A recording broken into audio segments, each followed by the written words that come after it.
Yo, what's up guys? It's Yeti here. So today I'm going to be looking at Teddles' video where he is talking about what needs to change in Mythic rating. Long story short, he is proposing a change to bring back 10-man rating in World of Warcraft, and I completely agree with this. I have been talking about 10-man rating being the solution to most of the problems that Blizzard has created for a very, very long time. And I'm going to watch this video on 1.5 speed and go over the most important points to understand more of what he is talking about. And I also want to give my own input on this because I think basically he summarized my exact thoughts on this matter that I've had for a very long time now. Mythic rating has certainly been in a better state over the past couple of years than it is currently. And this is kind of this point in time in which Blizzard is probably going to need to make a decision about the future of Mythic rating. Rating in World of Warcraft is probably the pinnacle or the peak content for what the game has been designed around for like the last 20 years. A lot of what the game has been very raid focused. Whenever you think of... Yeah, like 100%. I think that a lot of us have to realize that World of Warcraft rating is the only thing that WoW does, in my opinion, best compared to any other title. I don't think there's any game that has rating that is as incredible as it is in World of Warcraft from, both the competitive and just from, every standpoint, in my opinion. Just the quality of the raids and the story they deliver and the fights themselves, I think, in World of Warcraft are incredible, and they cannot really be compared to any other game. About the best parts of World of Warcraft, you're thinking about some of the raids, you're thinking about Icecrown Citadel, you're thinking about like Molten Core, you're thinking about Dragon Soul and how much it sucked. But a lot of the stuff and the content that has been making up the fabric of World of Warcraft has been surrounding raids themselves. And as time has gone on, Blizzard has made decisions that have improved the dynamic of how raiding works in World of Warcraft. And I think going from Mista Pandaria into Warlords of Draenor, Blizzard made a very important decision, and they unified 25-man and 10-man rating. They unified it into one 20-player content as the hardest level, because prior to that, it was just Heroic, and Heroic was the equivalent of Mythic in terms of just... So the system we have now with the hardest difficulty in the game being 20-man Mythic, this is a system that, became later on in World of Warcraft. Before that, we had 10-man and 25-man rating, and even way before that, we had 40-man rating. A lot of the times in World of Warcraft, you did not have like a difficulty setting. That was introduced later with like hard mode in Lich King, and then, these systems went on and became more advanced. And now we've been kind of in this same 20-man Mythic version for quite a long time, actually. Difficulty, but there was two different... amount of players that you could actually zone into the raid with, whether it be 25 players or 10 players. And whenever they unified it, it allowed Blizzard to actually make the fights for an intended amount of people. And not having flexible amounts of people that are required for the fights really allowed Blizzard to hone in on the mechanics and make them well-designed for 20 players. And I think that that was actually a very important decision for Blizzard to make. The downside of that is it actually ended up killing a lot of guilds. Guilds that only had 10 players really struggled to actually get up to that 20-player threshold. 25-player guilds, more often than not, were actually fine, dropping down to 20. By the way, yeah, you need 20 players at all time. Just again, this is an explanation to like an outsider potential, but yeah, you need 20 players. But some of those players got cut and maybe never returned to the game. And so there was actually a big detriment whenever Blizzard made this decision. And so for them, it was actually a pretty scary decision because they could see that potentially killing the game. But it was a move in the right direction for the health of the game. And the invention of Mythic rating, I think, was the correct one for Blizzard. Now, time has gone on. We're about 10 years after that decision was made by Blizzard, going from Mista Pandaria into Warlords of Draenor. And while I would agree that it was the correct decision at the time, as time has gone on, rating really hasn't changed all too much since that happened 10 years ago. And as a result, rating is doing a lot worse this season than it really has in the past. But the last couple of seasons, it's really... Exactly. Pretty much nothing changed for the last 10 years since Mista Pandaria. Rating has been just like the same format, and the world changed a lot. The gaming sphere changed a lot. The pace at which we live our lives has changed a lot. Friend groups have potentially gotten smaller, things of that sort, but World of Warcraft rating stayed in the exact same format.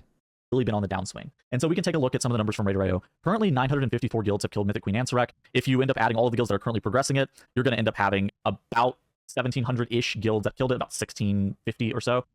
That's actually pretty low in terms of guilds that get cutting edge. Now, of course, not all guilds get cutting edge. But again, if you look at all of these guilds who are actually participating, it's actually not a lot. A lot of guilds are actually stuck at 4 out of 8. So haven't even killed Brood Twister or Nexus Princess Kaiveza. By the way, yeah, I don't think 1,700 guilds are going to get cutting edge. But yeah, we will see.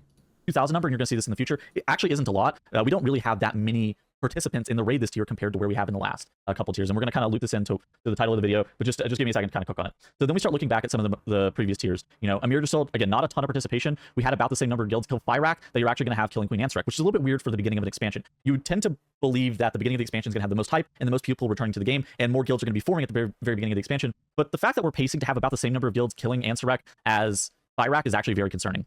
Yeah, so Fyrak was the last update that we had in Dragonflight. It was the last boss that was released in Dragonflight, which means it was the last patch, right? the Dragonflight hype started. Season 1 usually drops. Season 2 goes up a little bit, drops. Season 3 goes up a little bit, drops.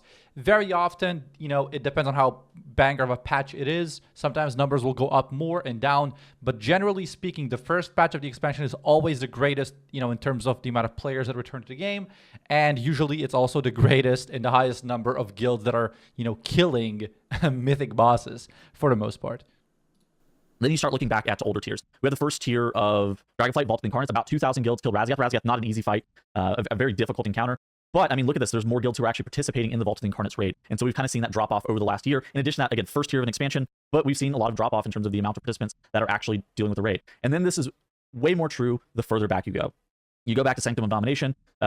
Sanctum actually very high number, not gonna lie. This was my first cutting edge, I think, and I loved this tier.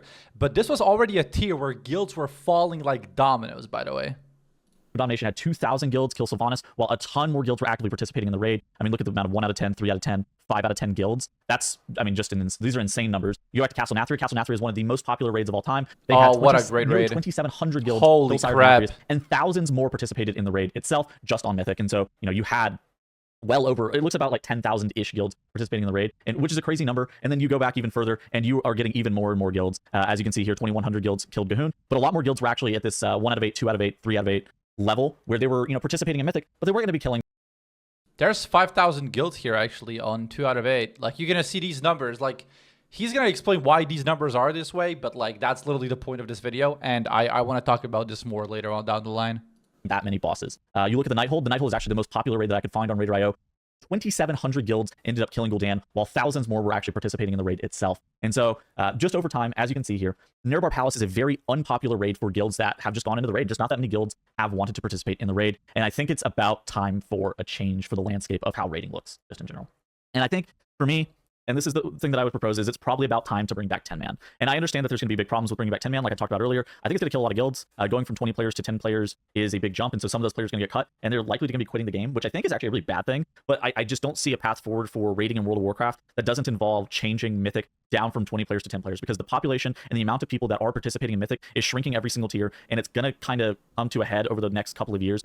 Yeah, so I'm gonna let him finish this point, but like there is a big thing I think that you have to take in consideration when you're talking about 10-man and why it's feasible and why it's a really good solution, and it's gonna be something he's not gonna talk about. But I think Blizzard has actually created a massive problem with all of the versions of the game they created, right? Just to give you an idea, if you are playing World of Warcraft Classic, you have to be loyal to your guild. Your guild is probably doing like 25-man raiding or whatever, or maybe you're doing like the anniversary version, so you need to be like trying to pump to a 40-man roster. And that makes retail raiding almost impossible because, you need to dedicate a certain night of the week to play with your guild. You're not just a friend group, you're a guild. Guilds need to fill up their rosters. Guilds need to have enough players in the raid so they can participate and clear all of these raids. And I think that is like one of the biggest issues that I have with 20-man raiding, because it creates this like almost job-like feeling to actually fill up 20 players.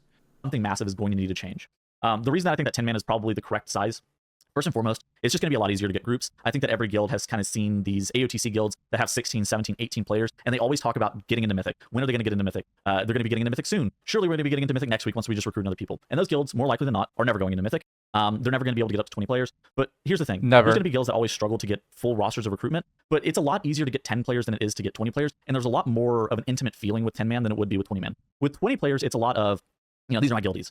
Whereas with 10 players, these are my friends. And I think that it's one of those situations where if you sit there and you think about it, I could reasonably get 9 other people with myself to actually form up a raid. There's 100%. No world where I'm actually getting 19 other people to form up a raid, and that allows you to kind of play Mythic raiding at a different way, where it's going to be a lot easier to actually be able to get the people required, because Mythic raiding is so difficult and challenging that it does require people in voice more often than not, and it requires a level of coordination because it's the hardest content in the game that getting 20 players every single day or a few days a week for is just not really feasible for a lot of these guilds, and it ends up turning into like a job and really difficult to play. Like he summarized pretty much what I said already. Like it is, if you are doing just Mythic raiding as a player, you might not realize how much of a problem it is. But if you are involved like an officer or a guild leader, you know how absolutely miserable it is to get a 20-man roster every single week. Especially if you're a guild that is just getting cutting edge in the last couple of weeks. Like, let's say right now 900, I think 50 guilds already cleared cutting edge. So let's say your guild rank 1100. Nobody wants to join your guild, because even the guilds that already got cutting edge need players for the re-clear. So how are you going to get that roster filled up? Okay, you have one guy that is sick on that day. You can't raid. So you're losing a raid night, which means you're lowering the chances of getting cutting edge, which means your players are going to be joining other guilds that are closer. It creates such a massive problem because 20-man rosters are so hard to kind of, keep in check. Obviously, maintaining 20 players is hard by itself already. Getting a substitute player is also hard, right? But that's a problem you don't really solve by making the raids 10-man. But still, I think it's a lot easier to just drag in your friends and have a guild with them when it's 10-man raiding. Play casually in any capacity. And that's why I think that 10 players is going to be the correct amount, because there's going to be a level of bringing back this like casual hardcore raid, this casual hardcore raider that we kind of see dissolve over the last couple of tiers, and bringing those back into the fray and allowing them to actually jump in and play for themselves. I also think that mechanics, just frankly, are a little bit too difficult with 20 players. I've been doing the raid testing recently, and it's a situation where, the mechanics are cool for 20-man, and I actually like 20-man raiding. I think that it feels a lot of fun, but it's just too hard, I would say. A lot of the mechanics are pass-fail mechanics, because that's the kind of mechanic that you need to design with a 20-man raid. Whereas whenever you go into like a 10-man scenario, you're allowed to like assign people very specific jobs, and it's going to be less pass-fail in the entire group, less of the like Anduin style mechanic. And by the way, pass-fail mechanics are always going to create weak auras that solve those problems, or they're going to introduce private auras which are going to make the boss fight like super hard or something like that. It's almost always going to happen. I think it's another problem. Later he's going to talk about DPS checks, which is another thing. I don't even know when was the last time we had a DPS check. I actually don't know. Mechanics that just immediately wipe your raid, less of those style mechanics, and more of like the mechanics that you're seeing on screen here, where there's a couple of people that are doing a very specific mechanic or doing a very specific thing, and a lot less just 20-player group coordination. And I think that again, the mechanics I think are just like frankly too difficult with 20 players, and this will allow Blizzard to kind of rein in what the mechanical complexity and the pass-fail nature of the mechanics are, and allow them to become difficult, but difficult in more well-defined ways. And I think that one of those ways that they could actually make mechanics more difficult, especially with 10 players, is DPS checks. I think that DPS checks have largely died over the last couple of tiers because Blizzard actually has a hard time of gauging and estimating how much damage you're actually going to be able to deal. But with 10 players, you're going to have a smaller band of just like, what is the top to bottom DPS potential for this entire raid? And I think that will actually be able to allow bringing back more reasonable DPS and HPS checks into the mix. People also will probably bring up the argument in the comment section, oh, what about class stacking raid buffs? My proposal for bringing back 10-man, honestly, you could probably just delete raid buffs, and if people are going to class stack, they're going to class stack. I think within reason, most compositions probably should be able to do the raid boss at some point during the raid. Obviously, there's probably going to be some specs that are very good for that tier, maybe even potentially required, but that's just the point of doing Mythic. And I think that, if people are going to class stack, there's only so much class stacking that you can reasonably do with a 10-man raid. I think that raid buffs make it really hard to recruit players just in general, because you're actually lowering the potential pool of players that you would be recruiting from, because you're not actually just recruiting the best available player, you're actually recruiting the best available demon hunter, which then you're reducing the amount of people that can. Yeah, and there's another problem that like there is so much like sectioning in World of Warcraft. Like you already have like a player base that is playing classic, that is that is playing retail. Then retail players going PvE, PvP. Each individual retail player that is playing this specific class that is available on that specific day. Like it feels like WoW is designed to be played by like so many millions of players, but sometimes not, like the amount of players is just not available. Like there's sometimes going to be like, let's say a guild just struggling to get a warlock or something, and it's going to feel so horrible for them. So I do think that removing raid buffs would also be very healthy, especially if you bring back a 10-man raiding. Can potentially field onto your roster. And so in general, I think that raid buffs over time have actually made it really difficult to actually recruit and continue to maintain guilds because of how that recruitment process ended up working. I would end up just like deleting raid buffs and say to hell with class stacking. If people are going to stack whatever, warlocks or whatever, just let them do it. The worst you can have is probably like 3 or 4, like before you can start griefing your raid. Now, the final point, I think, is like the casual hardcore guild. Now, the casual hardcore guild has, over the last couple of tiers, actually died off a lot. Whenever you look back at tiers like Castle and Athery, there were a lot of guilds that were just, casually doing the raid, like, 2 out of 10. Oh, my guild is 6 out of 10. We were happy with 6 out of 10. Very few guilds actually do this now. You do see a pretty big wall at 4 out of 8. But most guilds are either going to go in and get the loot, the free bosses, and kill the loot pinata bosses, or not progress the raid at all. And in the past, there were guilds that were fine with being 5 out of 10, 6, or 5 out of 8, 6 out of 8, 7 out of 8, and just like happy with the results that they ended up getting. But as time has gone on, I would describe it as the casual hardcore guild has been negatively affected, and it's kind of a landscape of gaming thing, where a lot of people kind of run into this thing where they're like, why try if we're not trying to be the absolute best, we're not trying to get cutting edge or whatever. And I do kind of understand that thought process and that philosophy, but ultimately it does end up hurting the player base long term by not having these casual hardcore guilds, because at some point, especially to get players who are capable of getting cutting edge, you have to have people who didn't get cutting edge one season, probably. Like, of course, you can jump straight from nothing into cutting edge, but like very few people do exactly that. And so I think that, kind of helping rebuild the casual hardcore guild, these people who are like, doing mythic raids on their own time just for fun with some of their friends and killing those mythic bosses, you're going to eventually have these people who end up starting to enjoy the progression experience of it all and actually turn into, lifelong raiders and trying to build back up that community. And ultimately, I think that the biggest reason that this needs to change is we need to have a sense of community with raiding again in World of Warcraft, because right now I feel like the current trajectory of mythic raiding is not a good one, and one that definitely needs to change. I would propose going back to 10-man, and I think that that's probably the best solution, but there's other things that Blizzard can try. I'm interested in hearing your thoughts down in the comment section below, and I will see you guys in the next video. Goodbye. All right, so we're back. We're watching another VOD of 10-man Ragnaros. I don't know if this is a good or a bad example of a 10-man fight, but I think this video summarized a lot of points perfectly. And I do want to take a moment and talk a little bit more about some of the things that I think that 10-man raiding would do. Like, I always think about the fact that 10-man raiding would probably have a 2-2-4 composition, or sorry, 2-2-6, right? So 2 tanks, 2 healers, and 6 DPS, which would actually make, the 1-to-1-to-3 ratio, if we scale down. So it would be the exact same ratio of players needed for Mythic Plus dungeons. It would also then be like replicated into raiding. So maybe more people would actually start tanking in Mythic Plus as well, because it's also like a massive problem in the M Plus community that nobody wants to tank.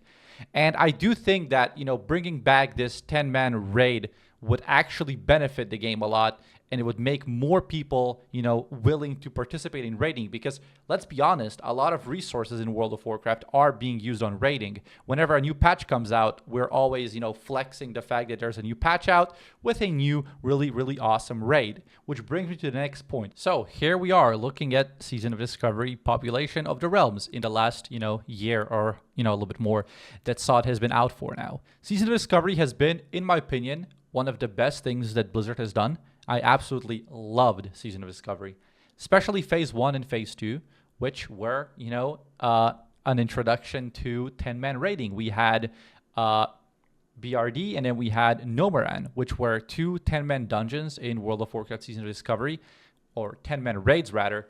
And I remember how many of these I have spammed with my friends, how we would go every week and clear the raid with my friends.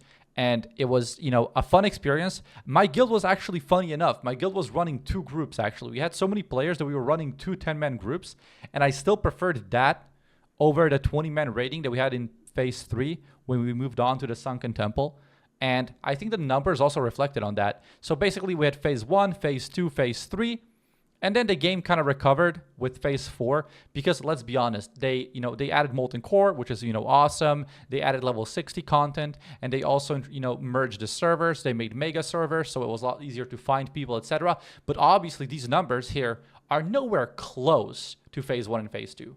Of course, there are also other reasons why Phase 1 and Phase 2 were so much better, not just 10-man raiding, but I think the accessibility of 10-man raiding is absolutely phenomenal, especially if you make the raid not super, super hard and you make it, so that people can go in there and enjoy.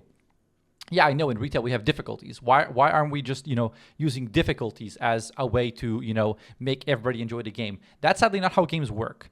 Nowadays, the human being wants to do what is the hardest, the top difficulty. And I think, even in single player games, people who are dad gamers and they maybe don't have the best arms for aiming, or they don't have the highest APM. Generally speaking, for the most part, they can finish a single player game on the hardest possible difficulty, because the game with time gives you enough resources and all this, enough DPS, or you can loot enough items to become really strong. WoW has a similar thing right now in Nerubar Palace. We have the stacking weekly raid buff, which makes you do more and more damage through time. But the problem is that because we have all of these, pass or fail mechanics, which is either you do it correctly or your whole raid dies, the DPS bonus doesn't really help. It just makes you clear heroic faster, but in Mythic it's not as noticeable as one would think. Anyways, guys, that was my thoughts on the reason why 10-man raiding would save World of Warcraft. Thank you again, Teddles, for providing such an incredible video and a starting point of this discussion. I really wanted to go over and comment on these thoughts. Make sure to check out his video in the comments below as well, or in the description. It's going to be pinned there, and I'll see you guys in the next one. Peace out.